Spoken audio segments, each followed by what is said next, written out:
Hello again, my name is Dr. Bill Johnson. I'd like to invite you to join us for another edition of Exploring Our Schools.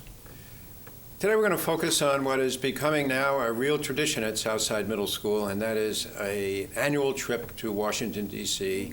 by the National Honor Society at our middle school.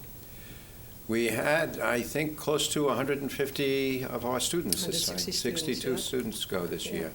So I have the opportunity of being joined by three people who actually went on the trip this year. Mindy Edelman, who is the coordinator for the trip at Southside Middle School. Thanks, Mindy, for joining us. Thank you for having me. And we have two of our 8th grade students. Cassie Zangari, thank you very much for joining us. Thank and you you actually are the president of the National Honor Society. You right? Yep. All right. And then we have J.T. Devine. Yes. Thank you very much for coming. Thanks for having me. I'm going to start off with you, if you don't mind, just for a few minutes. Okay, just kind sure. of talk a little bit about how this developed. I guess over time you've probably been more or less selective about the different venues that you go to. Tell me a little bit about the trip itself. Okay, so this year we had for the first time 4 buses. We usually, when I first started 10 years ago, we had 2 buses. But we've grown, more kids in the National Junior Honor Society, which is a wonderful feat for Rockville Center. And because of the 4 buses, we had to stagger our schedule a little bit. So some of the buses went one way and some of the buses went another way while we were down there in D.C. It's a 3-day trip. It started, I believe, because the National Junior Honor Society is built on 5 different characteristics. They are citizenship and scholarship and leadership and service. And what am I missing? Missing one more thing. I have it here. Character, very important, character. And where best to learn about those 5 qualities, but to go on a trip to D.C., learn how our government works and our forefathers that had such an impact on our nation. And to learn outside the classroom is a wonderful opportunity to learn about the people who and the events which really shaped our nation. So the trip is really an opportunity to visit museums, And to get a memorials, chance, all the memorials. and all the right. statues. So this is a test really of your memory. Let's see if you can walk us through this entire trip. I don't know who goes first, but Wednesday morning you get off to an early start, right? Yep. Yeah. Yeah. I believe we leave at 6. 6 o'clock. Yep. Now you don't just kind of roll out of bed and roll over there in 15 minutes. It takes a little while, right? So you guys are up pretty early in the morning, Yes. a little earlier than usual. So tell me a bit about the start of the trip. Who wants to? JJ, go ahead. Well, we get there around right before noon, and of course we eat lunch.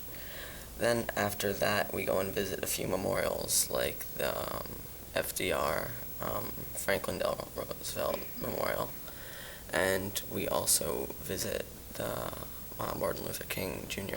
Memorial. And the FDR Memorial, it's... Now, when you say visit, I mean, you just don't just go. I mean, you have guides, Well, right? You have somebody who's going to Yeah. walk you Yeah. through Yeah. this. Four Doing tour So- guides for each bus. Yeah. So what do they focus on? I mean, do you guys study this before you go down there? Do you figure out what it is that you want to explore and figure out? I mean, FDR. What do you now know? Let's say that was your first stop. Yes. Yeah. So what did they have to say to you about? Do you remember the memorial and that it's partitioned into? It showed how much of an impact he had on the country in a time, I mean, right during and after the Great Depression, and how he really pulled the nation out of it. There was And lots then- of statues. Then even after that, he continued to build the nation up, which then we got into World War II, and he basically led the nation, and eventually the war was over, and we ended up on top. What's so interesting about FDR is that he served 4 terms, and that particular, if you remember, is separated into 4 different rooms, each one representing one of the Oh, one of terms the- that he served. Right. Right. So you went then to Martin Luther King? Yeah, we walked along the Potomac. It was really pretty. And I was just talking before, like how in every single location and memorial and statues, I guess, that we went to, you could see the Washington Monument, and it was just so beautiful, and I really liked that about the trip. Now, that's been under construction for a long time. Did they let you in?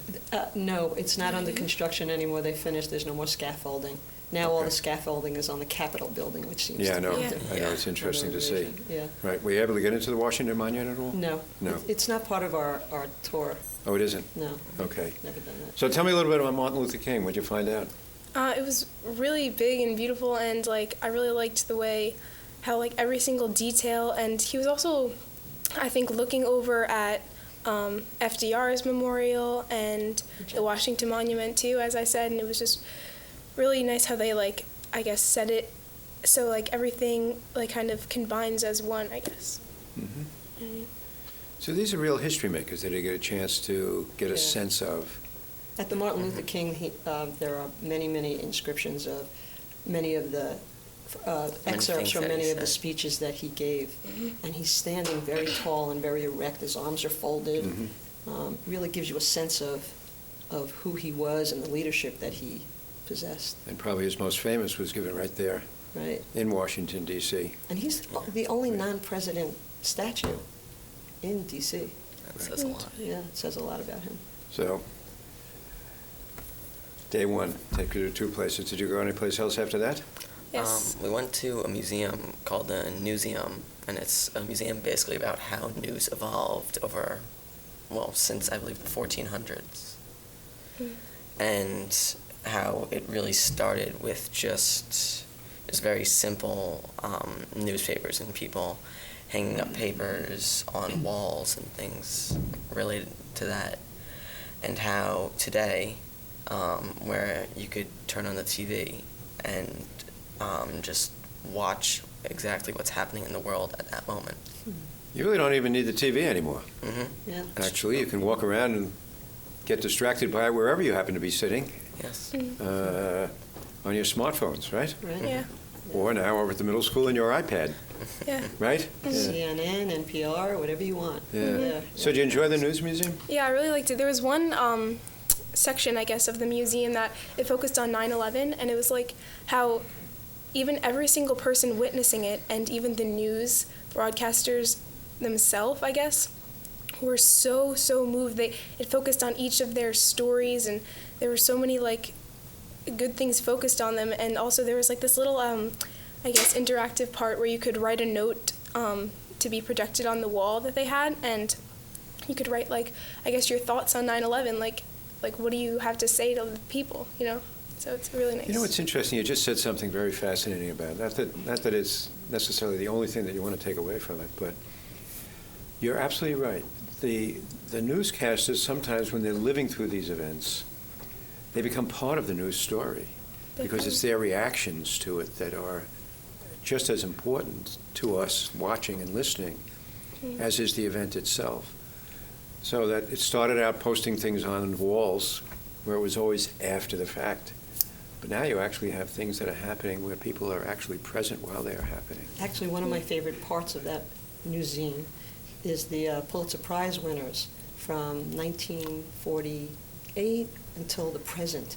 And so you see these beautiful pictures that really describe what's happening at the time. And if you're interested in what happened to the photographer afterwards, or you want to know more about the photographer, you can go onto the computer and look up that particular Yeah. photographer. It's pretty amazing. And there's an area in the museum where each photo is really explained through a video. And because photographs are so powerful, but they really mean so more when they could be explained and everything. You just know what's happening. You know, one of the things about, I've gone down to Washington, I love Washington, D.C., and the museum and the Smithsonian's. Yeah, What is, I never feel like I have enough time. never. So I don't know. I mean, even in the News Museum, I mean, you We could spend packed days so there. much. Yeah, there's so 3 many days. things. We did. Oh, really? We're exhausted, but really feeling very fulfilled Right. that we've accomplished so much. So you didn't sleep in the bus. So sometime, at some point, right, you actually go to, what do you do after that? Yeah, I think. Well, after the museum, we went to lunch. Yeah. Carmine's, that was a new addition. Okay. It was yummy. We took And the then at night the tour. night, we do Yeah. all those other, where'd we go? We went Remember? to, I think the first one, the one that most, I guess, stood out to me was the Pentagon 9/11 Memorial, Oh, yes. which, like, I was just so amazed of how, like, even our tour guide was talking about it, how, like, they put so much effort into all the architecture, like, I guess, to every single person. Like, they did so much research, and, like, one of the things, like, the benches were actually faced a specific way of how, like, to remember a person. It was, and then there was, like, so many, like, different things to show, like, how much, like, thought and, they put into the making of the memorials. Accurately represented Yeah, exactly what exactly. took place that day. I So know. if it's facing the Pentagon, it came in on the plane. Yeah. And if it's facing away from the Pentagon, those are the people that were lost in the Pentagon. Wow. Yeah, very, very, very moving, I'm sure. Yeah? Mhm. And it also shows any family members lost with them that Oh, day. yeah. Oh, it did. Yeah. And we went to the World War II Memorial, Mm-hmm. Yes. That was it. Whoa, this is all day. and we went to the Air Force Memorial also, or the Mhm. Air Force That was the Monument, yeah, Mm-hmm. which was very interesting. Mm-hmm. Then we go back to the hotel, Mm-hmm. which is Okay. in Springfield, Virginia. It's about 40 minutes away from where we are. Oh, really? So it's Yeah. not right there in Washington, No, D.C. it's not itself? right there. It'd Okay. be, I think, a little too expensive. It's nicer. But this was a beautiful hotel. Yeah, it was really It nice. was. And Mrs. Riley and I say goodnight to all of our students. Hopefully they're going to sleep. It's around 9:30, 10 Yeah. o'clock. It's an exhausting day to begin with because they were up at 5 or 4. And there are about 40 rooms that we have to check in, make sure everybody's in their room. And then we tell them what to expect for the next day, that they have to wake up at 6, so they should go to sleep Yeah. at a normal Yeah. time, and down to breakfast at 7 for the next day. Mm-hmm. Right, so you start right away. the Start following right day. away. Yep. Yep, we're up and at 'em again. So day 2, Okay. full day. The first place that we go to is Arlington National Cemetery, Oh, yeah, it was beautiful. and Mhm. it's crazy to think that there are over 400,000 people buried there, Mhm. and They're actually running out of room. yeah, Yeah. I think that some of the area, well, the actual gravesite is part of the Pentagon, and I think that they're trying to get that back. And it's estimated, I think, by 2070 that it will be entirely Completely full. Yeah. Yeah, we were lucky enough to actually see the changing of the guards ceremony, and it was really crazy because in 20 years, like, there was it was the first woman guard in 20 years, so it was really interesting to watch how they inspected every single thing to make sure it was perfect. She was, like, ready, she got everything, and they, like, had, like, I think it was, like, 21 steps that they took, Yeah, in 21 seconds. Yeah, so it was, everything has to be perfect. Like, it was really interesting to see how much So- effort. Yeah. Where else did you go? After that, After During the that, day, what's the most memorable, I guess? I'd say throughout the second day, the Holocaust Museum and Oh, yeah. Memorial. For you? Oh, really? Yeah. very interesting. For you too? Yeah, I think so, because there was a lot of different, I guess, places to go. There was lots of movies to watch on different things of what happened during the Holocaust, and it was very interesting to see. Also, on the first floor, there was, like, this little kid's story, and it just showed, like, Daniel's room. yeah, Daniel, yeah. So it just showed, like, how he and his, I think only he and his father got out of the concentration camp, which was really unfortunate, but you got to see his whole story and how he was thinking throughout the whole journey, I guess, that he Right. Mhm. experienced. And the museum itself, it really takes you on a journey from when Hitler is first getting into power, and then eventually, was it in 1939, I believe, when the U.S. begins to get involved, and how much, and it's a very moving experience, because even if you know about the event in general, it teaches so much more. Mhm. But let me just change the subject a little bit. I mean, now we've been all over the place, but these are incredible series of events in not just American, but world history as well. Mhm. You study social studies. Yeah. Yes. Things like this make a difference for you, do you think? Yeah. Yeah, definitely. It kind of shows how each person, like in the world, I guess, is characterized by these events. So it really has to. Not just that. I mean, you go down to Washington, D.C., you're right in the middle of it. You actually see, I guess, experience it in ways in which you can't really experience it in the classroom. Mm-hmm. Does it feel like it makes a difference? You get visuals of everything, so. It does, because it's really a more hands-on experience, and you can, in some areas, it's more of a self-guided tour, and you can choose how much time you want to spend at one place or another. While in the classroom, there's an allotted amount of time for a certain unit and or activity. It's like the News Museum or the Holocaust Museum. You can actually live part of it. I mean, you get a sense of what it was actually. Sure. You feel like you're Like- walking through history. Mm-hmm. Yeah. Yes, Yeah. that's a very, very good way of putting it, exactly. Mm-hmm. Which is very Especially- different than our classroom experience. I mean, it's not Yeah. exactly. I mean, we'd love to make the classroom experience, and I Right. think with the iPads, we can to some Yeah. extent. Right? Yeah. It's really for me, it's the epitome of learning, to actually be able to go and experience Yeah. the events. At night we go to we went to the Lincoln, the Korean, and the Vietnam Oh, yeah, that's the memorials. secondary. And for me, each year, I mean, I've done this for 10 years, each year I love watching the reactions of my students. Some of them are actually walking along the Vietnam memorial and taking their hand and feeling the names, the hundreds of names of people that we've lost in service to our country. It's quite emotional, actually, Yeah. and really wonderful. And you do the same thing for the Korean. You can see it's made out of graphite, and you can actually see the pictures of the people superimposed, I guess, on this granite wall. And then you go to the Lincoln right afterwards and run up those stairs and see Yeah. this statue Huge. larger than life. Uh-huh. It really is. Yeah. And then if you just turn around from looking at that, there's a reflecting pool. Isn't that amazing? Yeah. It's- And it What a view. I have to tell you, the weather beautiful. was It was really gorgeous. Yeah. All 3 Absolutely days. perfect. And it was perfect, JT, you're right. And seeing that monument reflected in the pool was Yeah. just wonderful. I think what really made it for me was that the sunset was happening right at the It's time. gorgeous. Yeah, it was a perfect time Really of just day added too. on to the experience. Really gorgeous. Some really wonderful memories then, huh? Yeah, definitely. So just tell me something that you'd like others to note. In other words, if you were to say, you've got to see this, what would you say? I mean, everything is so. Oh, what did you It's say? hard to sum it up in just one thought because there's Yeah, so much there's that so you many see things. in 3 days. Mhm. You would agree?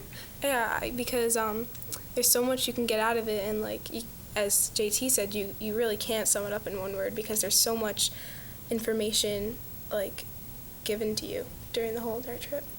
The truth of the matter is that we're right at the very end right now, but I think that's really the thought you want to take away. You can't go in 5 minutes and experience it. You really need time. It's Yeah. absolutely true. And even in 3 days, I mean, you just really whet your appetite a little bit and hope. I'm sure that at some point in time you're going to be able to return. Yeah, there are Yeah. many things that we didn't see, and Yeah. I hope So- to see those things. We actually had a very quick moment to go in front of the White House, which is not so white because the sun was setting, Yeah. and almost 158 Well, I'm not going to be able to see this. of it. No, you're Oh, not going wow. to be able to, but that's for you. Well, it's all as lit. That's right memento. that's sundown, right? And That's what yeah, it looks like. sundown. Yeah. So it's not so white. And we got you a deck of cards with Oh, my goodness, some of the, okay. All right. some of the different For me to sites in remember, DC. okay. It was from the souvenir shop. Well, thank you very much. So That's that we very go kind of into. you. All right. So something So- to remember us by. Yeah. Well, I'm going to remember. You know, I really enjoyed talking to you about this because I love Washington, D.C. I think it's just an incredible opportunity Yeah. for our kids to experience this. So I really thank you for sharing your thoughts today on the subject. Yeah. Mindy, so thank you much. so much for doing what you Thank do you. with the Thank you. every year. 10 years it's been now? Yeah, Yeah. So it's just been wonderful. we look each forward to year. doing it again. Freedom. So Thank you. I again, hope thank you so. both very much, friend. I love it. I really enjoy it. So thank you for enjoying, I hope, the time as I did with our students and our teacher who visited Washington, D.C., and we hope to see you next time. Thanks very much for joining us today. Bye now.